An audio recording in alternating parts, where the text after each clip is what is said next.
Hello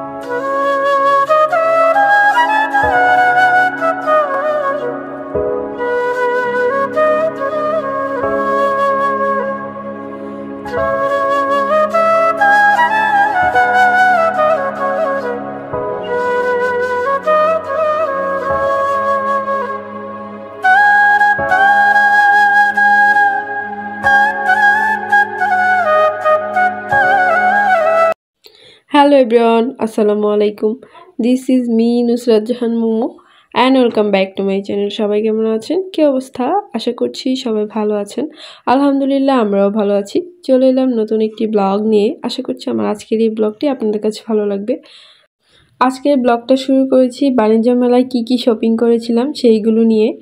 এখানে একটা tissue holder কিনেছি আমি, আর সেই সাথে দুইটা স্ট্রো কিনেছি জুস খাওয়ার জন্য। আমার ছেলে তো এগুলো দিয়ে পানি কিংবা জুস দিলে অনেক খুশি হয়ে যায়।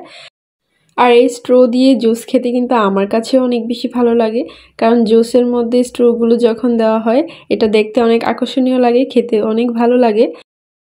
এই যে এখানে আছে একটা ঝুড়ি, এটার মধ্যে অনেক কিছুই নেওয়া যাবে, আর দেখতে অনেক কিউট লাগছিল ঝুড়িটাকে, তাই এই ঝুড়িটাকেও নিয়ে নিলাম। সেই সাথে বাসন মাজার জন্য যে স্পঞ্জগুলো লাগে সেগুলো দুইটা নিয়েছি। এইখানে একটা আছে, আর একটা আমার আম্মুকে দিয়ে দিয়েছি। তারপর এই যে এখানে আছে একটা স্পেচুলা, এটা গোল্ড কালার হওয়ার কারণে দেখতে খুব কিউট লাগছিল, তাই এটাও নিয়ে নিয়েছি। যদিও বাসায় আমার অনেক স্পেচুলা আছে, তো এটা গোল্ড কালার হওয়ার কারণে ভালো লাগছে সেজন্য নিলাম। সেই সাথে আরেকটা চুড়ির আলনা নিয়েছি। এই ছিল আজকের বাণিজ্য মেলা শপিং। আর এই যে এখন যে অংশটুকু দেখতে পাচ্ছেন এটা হচ্ছে সকালবেলার। তখন প্রায় 9:30 বাজে। তো আমি ঘুম থেকে উঠে দেখি সবার নাস্তা করা শেষ, মানে আমার আব্বু আম্মু আর আমার নানু, আর আমরা ভাই বোনেরা তো ঘুমিয়েই ছিলাম। আর এখন এখানে যে পরিমাণে ঠান্ডা পড়ছে, বাহিরে অনেক বেশি কুয়াশা পড়ে আর অনেক বেশি শীত লাগে, সেজন্য একটু দেরি করে ঘুম থেকে উঠি। আর বাবা বাড়িতে আসলে তো কোনো কথাই নেই, কোনো চিন্তা থাকে না ঘুম থেকে ওঠার বা রান্না বাড়া করার। তো ঘুম থেকে উঠেই দেখি আম্মু একদম সব কিছু রেডি করে রেখেছে। এখানে ভাপা পিঠা বানাচ্ছে, আজকে সকালে আমরা ভাপা পিঠা খাবো। তো এই তো এইখানে দুইটা ভাপা পিঠা বানিয়ে আমাকে দিল, বলল যে তাড়াতাড়ি খেয়ে নিতে, গরম গরম, ঠান্ডা হলে আর ভালো লাগবে না। তা আমি তো ভিডিও নিয়ে অনেক ব্যস্ত। আমি ভাবছিলাম যে বাবার বাড়িতে এসেছি, শীতের পিঠা বানাবে, তো সেটা ব্লগে শেয়ার না করলে কেমন দেখায় না, সেই জন্য আমি খালি ভিডিও করছিলাম। আর আম্মু বলছিল আগে খেয়ে নে তারপর ভিডিও করা যাবে। এই কুয়াশা ভরা শীতের সকালে গরম গরম ভাপা পিঠা খাওয়ার মজাই আলাদা, তাই না আপুরা? আমার তো খুবই ভালো লাগছে। আর বিশেষ করে ভাপা পিঠা খেতে খেতে আমি, আমার বোন, আমার ভাই মজার কথা বলছিলাম, খুনসুটি করছিলাম। এই মোমেন্টটা আসলে অনেক বেশি সুন্দর, আর এই মোমেন্টটাকেই একসময় অনেক বেশি মিস করব। তখন আর এটাকে আর খুঁজে পাবো না, তখন এই সময়টা আমাদের জন্য স্মৃতি হয়ে থাকবে। তো সকালবেলা নাস্তা করার পর এখন চলে এসেছি আমাদের সবজি বাগানে। এইখানে আমার আব্বু লাউয়ের গাছ লাগিয়েছে, তার সাথে সাথে আবার কলা বাগানও করেছে, সেই সাথে কিছুটা জায়গার মধ্যে সিম গাছ লাগিয়েছে। আর এই যে আমার ছেলে আর আমার বোনের মেয়ে এখানে একটা কলা গাছের মধ্যে কলা দেখতে পেয়েছে, তো সেটাই ধরার চেষ্টা করছে লাফিয়ে লাফিয়ে। তো এগুলোও একটু ক্যাপচার করে নিলাম, স্মৃতি হিসাবে রয়ে যাবে আমার ব্লগে। ভিডিওতে কীরকম বোঝা যাচ্ছে সেটা তো আমি বলতে পারছি না, কিন্তু এখানে কিন্তু অনেকটা জুড়ে অনেকগুলো কলা গাছ লাগানো হয়েছে। মাশাআল্লাহ সবগুলোতেই একটা একটা করে কলার ছড়ি আসছে, আর অনেকগুলো কলা ধরেছে। আর মাশাআল্লাহ এই কলাগুলো খেতে অনেক বেশি মজার। কিছুদিন আগে আমার আব্বু আম্মু আমাদের বাসায় গিয়েছিল, তখন কিন্তু এই গাছের কলাগুলো নিয়ে গেছিল। তারপর এখন দেখেন সিম গাছগুলোকে একটু দেখিয়ে দিচ্ছি। সিম গাছগুলো কিন্তু অনেকটা জায়গা জুড়ে তারপর লাগানো হয়েছে। মাশাআল্লাহ অনেক ফুল আসছে সিমের, সেই সাথে সিমও ধরে আছে। তো আমরা মেইনলি এখানে আসছি সিম তারপর লাউ এগুলো পেরে নেওয়ার জন্য। সেই সাথে ভিডিওর শুরুতে তো দেখেই নিলেন লাউ শাকও কিন্তু কাটা হয়েছে।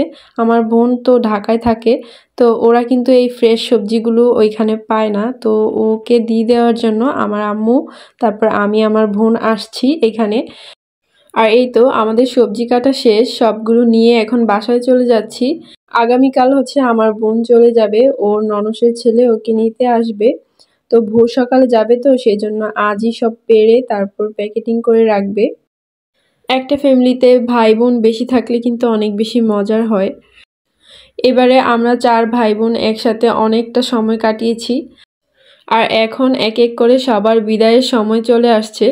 আর এই সময়ে এসে অনেক বেশি খারাপ লাগছে। একসাথে অনেক দিন সময় কাটিয়েছি, তো একসাথে অনেক দিন থাকা হলে কিন্তু মায়াটা বেশি পড়ে যায়, যার জন্য অনেক বেশি খারাপ লাগে। আচ্ছা যাই হোক, সবাইকে তো সবার গন্তব্যস্থলে যেতেই হবে, এটাই নিয়ম। আর এই যে এখন যে দেখতে পাচ্ছেন জমিটা, এটা হচ্ছে আমার মেজো জেঠার জমি। এইখানে শীতকালীন সবজি চাষ করা হয়েছে।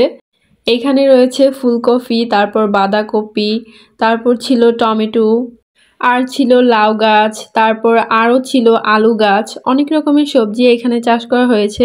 যদিও আমার জেঠা এগুলো চাষ করতে পারে না, অন্য লোকেদেরকে হচ্ছে চাষ করার জন্য দিয়ে রেখেছে।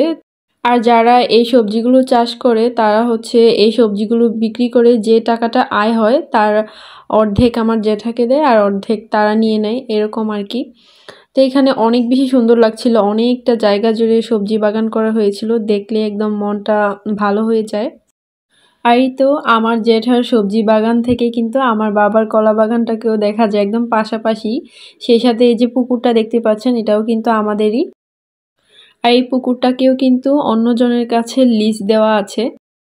আমার আব্বু, আমার জেঠা, তারা দুজনের একজনেও না জমি, তারপর পুকুর এগুলো নিজের হাতে পরিচালনা করতে পারে না, যার কারণে অন্য মানুষকে দিয়ে কাজগুলো করাতে হয়।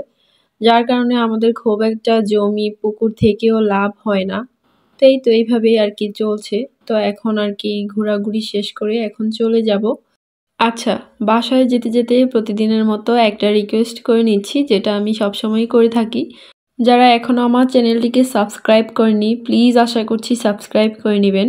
আর যারা এখনও আমার ভিডিওতে একটা লাইক দেননি, প্লিজ একটা লাইক দিয়ে দিবেন। আপনি যদি অলরেডি এই কাজগুলো করে থেকে থাকেন তাহলে আপনাকে অনেক ধন্যবাদ। আর হ্যাঁ, আপনি যদি আমার সম্পর্কে কিছু জানতে চান তো কমেন্টে আমাকে প্রশ্ন করতে পারেন। স্ক্রিনে আপনারা এখন যে অংশটুকু দেখতে পাচ্ছেন, এটা হচ্ছে বিকালবেলার ফুটেজ।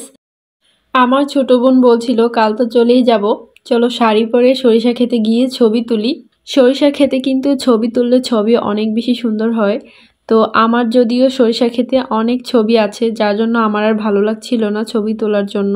তো আমি বললাম যে আমার ছোট বোনকে, তুই শাড়ি পর, আমি তোকে ছবি তুলে দিব। তো ওকে নিয়ে এখানে আসছি, এসে দেখি যে সরিষা খেতে সরিষা ফুলই নেই। তো আর কি করার, ফুল নেই, তারপরও এই দুই পিচ্চুকে এখানে নামিয়ে দিয়েছি। ওরা খুব পাকনা, যা বলছি তাই করছে। আর ওদেরকে নিয়ে আমরা খুব মজা করছিলাম। সেই সাথে এই অবস্থাতেই আমার বোনকে কিছু ছবি তুলে দিয়েছি। তো এই ছিল আজকের ব্লগ। সবাই ভালো থাকবেন, সুস্থ থাকবেন। কথা হবে নেক্সট ব্লগে। আল্লাহ হাফেজ, আসসালামু আলাইকুম।